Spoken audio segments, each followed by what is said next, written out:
Bonjour et bienvenue dans notre Magical World. Aujourd'hui, on se retrouve pour une émission spéciale qui veut gagner des galions.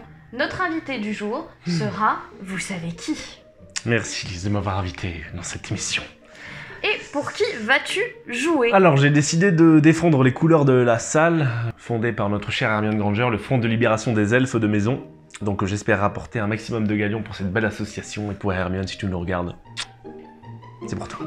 Elfe libre, elfe libre, elfe libre. Du coup, pourquoi veux-tu défendre les elfes de maison? C'est quand même bien d'avoir des petits domestiques. Parce que je trouve que c'est un très beau combat. Ça n'a rien à voir avec le charme d'Hermione Granger. C'est juste, voilà, c'est un très beau combat. Les elfes ne doivent pas nous servir comme ça. Et bon, j'ai encore un petit pincement au cœur en pensant à notre cher Dobby qui va se quitter. C'est une histoire très tragique. Il était un peu parenté avec les elfes de maison. On pense fort à Dobby. C'est bon, pas mon autre chose. Parce que... D'ailleurs, très prochainement est organisée une retraite à la chaumière au coquillage. Ah, arrête, parce que... Vous pourrez nous y rejoindre. Et donc, voyons maintenant les règles du jeu.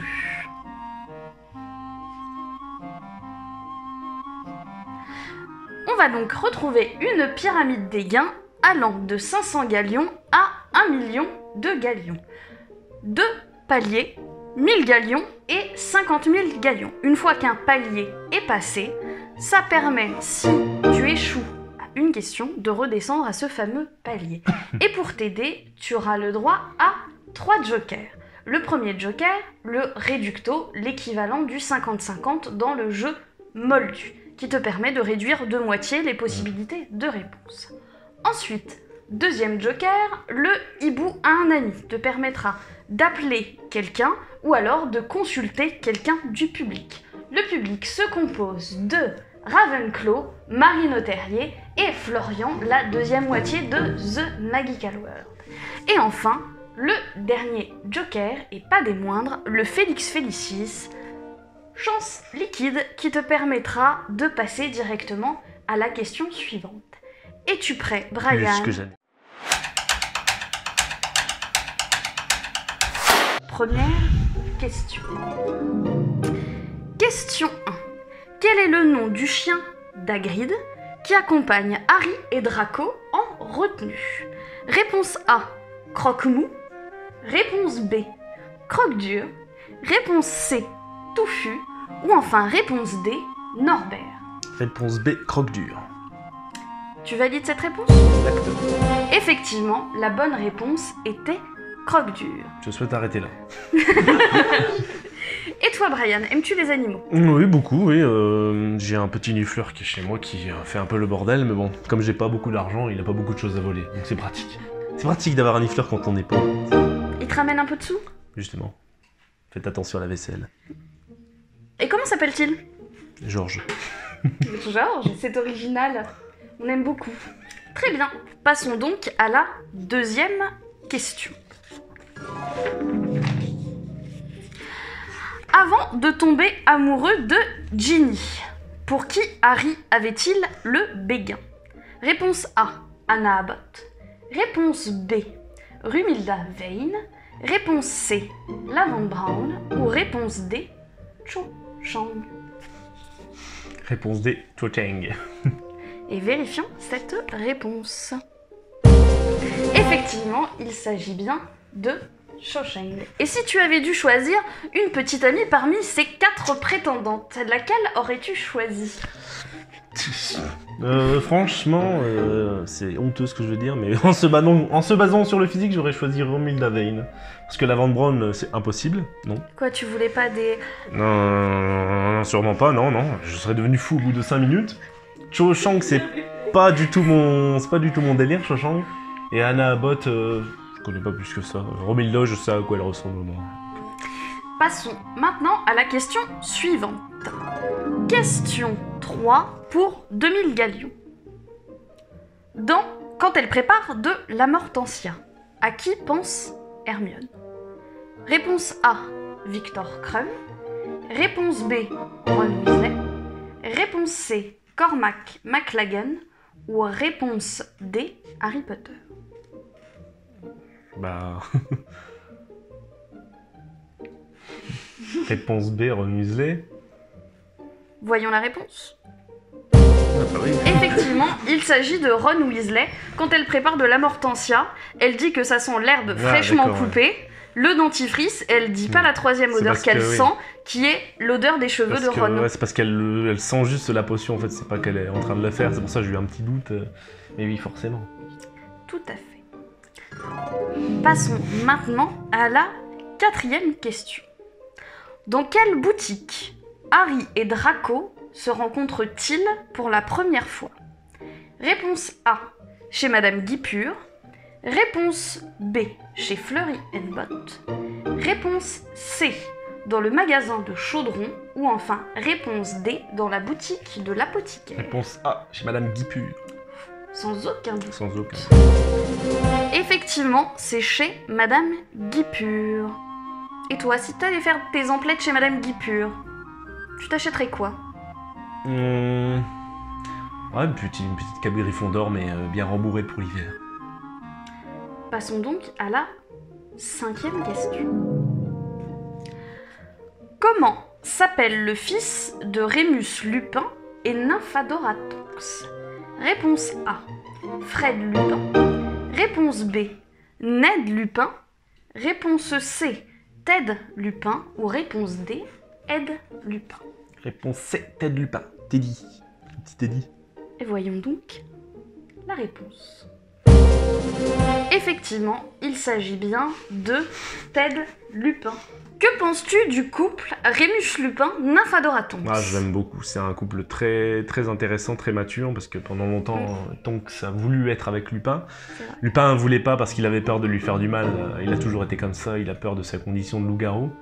Elle lui a prouvé qu'elle avait pas besoin... Enfin, qu'elle n'était pas fragile, c'était pas une femme fragile. Il devait juste laisser parler son cœur, et c'était un beau couple qui est mort tous les deux. Hein. Grâce à Bellatrix, mais bon, non, c'est un très beau couple, je les aime beaucoup tous les deux. En plus, c'est deux personnages qui sont très aimés, je les aime très, très fort tous les deux, et c'était un très beau couple. Qui ont laissé un bel héritage avec Teddy Lupin. J'aime beaucoup. Nymphadora Tonks, c'est mon personnage féminin préféré. Et ben, tu as un bon, très bon choix. Passons donc à la question suivante. Question 6 pour 20 000 galions. Attention, qui sont les deux personnages à revenir en premier au terrier, juste après Harry et Hagrid, dans Harry Potter et les reliques de la mort, partie 1. Réponse A, Lupin et Fred. Réponse B, Lupin et George. Réponse D, Arthur et Fred. Ou réponse D, Arthur et George. Alors, elle n'est pas évidente. Donc déjà, je sais que c'est Fred qui a été tué, c'est George qui a l'oreille coupée. Le George est arrivé avant Fred parce que Fred arrive et le découvre, donc c'est obligatoirement George. Je sais que Fred et Arthur arrivent ensemble, donc il reste que Lupin et George. Je dis... Soit je passe pour un gros con, alors, soit c'est c'est exceptionnel. une très belle déduction. Voyons la réponse. Effectivement, c'est bien Et là, Lupin c'est et Hagrid. George. Passons maintenant à la 7e question, C'est palier là ou pas? qui est une question palier. Allez, le palier. Pour 50 000 galions, question palier. Caractérisez Norbert, le dragon d'Hagrid. Est-ce que c'est réponse A, un magyar à pointe mâle? Est-ce que c'est réponse B, un magyar à pointe femelle? Est-ce que c'est réponse C, un norvégien à crête mâle? Ou réponse D, un norvégien à crête femelle? Putain, j'en suis sûr. Est-ce que je prends le risque de passer ou pas? C'est pas un magyar à pointe, ça c'est sûr et certain. Pour la question palier. Et je crois qu'ils l'ont appelé Norbert et plus tard Charlie leur avoue que ça n'a jamais été un mâle, que c'était une femelle. Donc c'est un norvégien à crête femelle. Vérifions donc cette réponse. Effectivement, c'est un norvégien à crête femelle. Et te rappelles-tu comment il l'appelle du coup?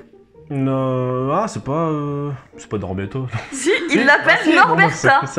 Du coup. Ils Ils se sont pas cassés la tête. Ils Très se sont dit, bon, imaginatifs. Norbert, on l'appelait Norbert pendant on ne sait pas combien de temps. On va l'appeler Norberta, ça le perturbera pas trop. Félicitations, tu passes donc le palier et tu reviendras, quoi qu'il en soit, forcément à 50 000 galions pour Dobby et tous les elfes de maison libres. Et c'est parti pour la prochaine question. Question 8. Le spectre de la mort apparaît dans les cours d'Épouvantard. Mais devant quel élève? Réponse A, Neville. Réponse B, Parvati. Réponse C, Dean. Ou enfin réponse D, j'ai confondu. Réponse C, Simus. Ou réponse D, Dean. Alors, à ton avis, Neville, Parvati, Je vais prendre Dean l'appel à ou un ami. Simus? Et qui vas-tu appeler? Je vais appeler Laura. Ravenclaw. Du coup, Laura, sais-tu devant qui apparaît le spectre de la mort dans le cours des C'est Dean ou épouvantards Simus, c'est de... l'un des deux, mais je sais Lupin. plus lequel. J'ai- J'aurais dit ouais. Simus, mais... Non, j'ai fait cette question du coup dans la cour des 4 maisons de l'an dernier déjà. C'est Donc, tu vois, heureusement, j'ai demandé à Laura, donc je choisis Dean. Voyons la réponse.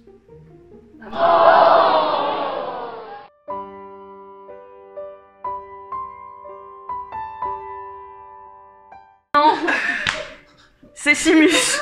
Non, mais non, sérieusement.